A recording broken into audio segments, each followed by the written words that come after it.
Ikiwa basi hukupata nafasi ya kutembea uwanjani, angaa ujue ni kipi kinachoendelea katika eneo hilo ama ni yepi yanayojiri viwanjani, basi kaa mkao wa kula, maana nilitembea huko kwa ajili ya kukusanyieni taarifa hizi kemkem kutoka uwanjani. Jina langu ni Christopher Biteremo.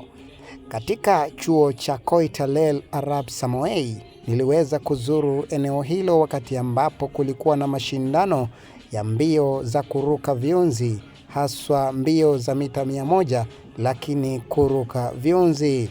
Ilikuwa ni awamu ya wanaume ambapo walikuwa wametimka mbio hizo huku wakisajili mbio zao vizuri. Idadi kubwa ya mashabiki waliweza kujumuika katika uwanja huu wakishuhudia mbio hizi.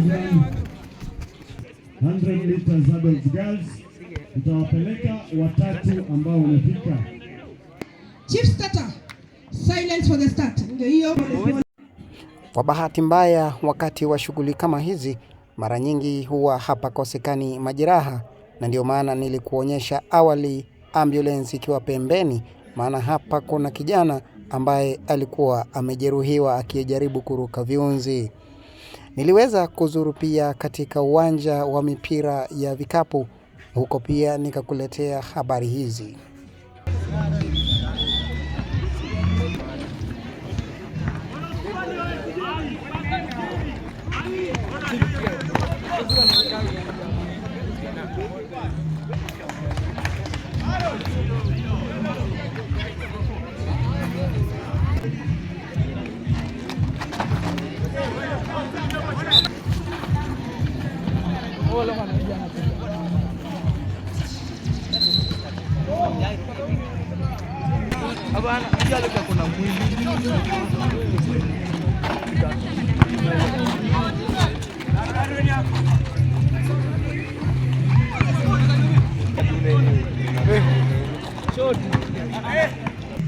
Upande wa pili kulikuwa na mazoezi kwa ajili ya mpira wa soka.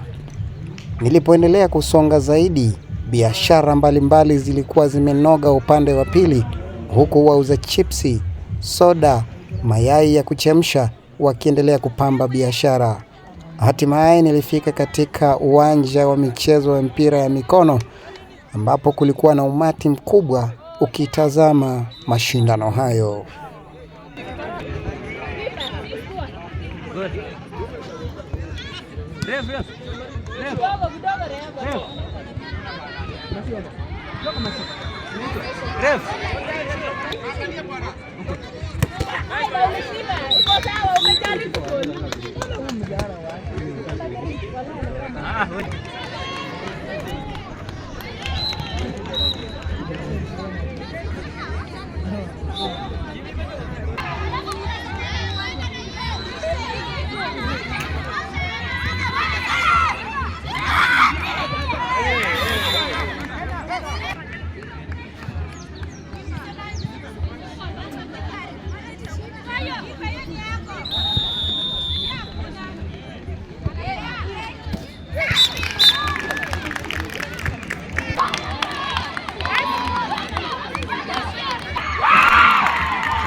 Licha na wale ambao walikuwepo uwanjani, wapo wengine nao waliendelea kufurahia mandhari mazuri, kutembea juu ya kabro nzuri upande wa pili. Michezo ambayo huwa inaandaliwa kila mwaka ikishirikisha shule tofauti tofauti kutoka kwenye ukanda huu, na kuahidi kwamba nitakuletea habari nyingi zaidi kutoka viwanjani. Jina langu ni Christopher Biteremo.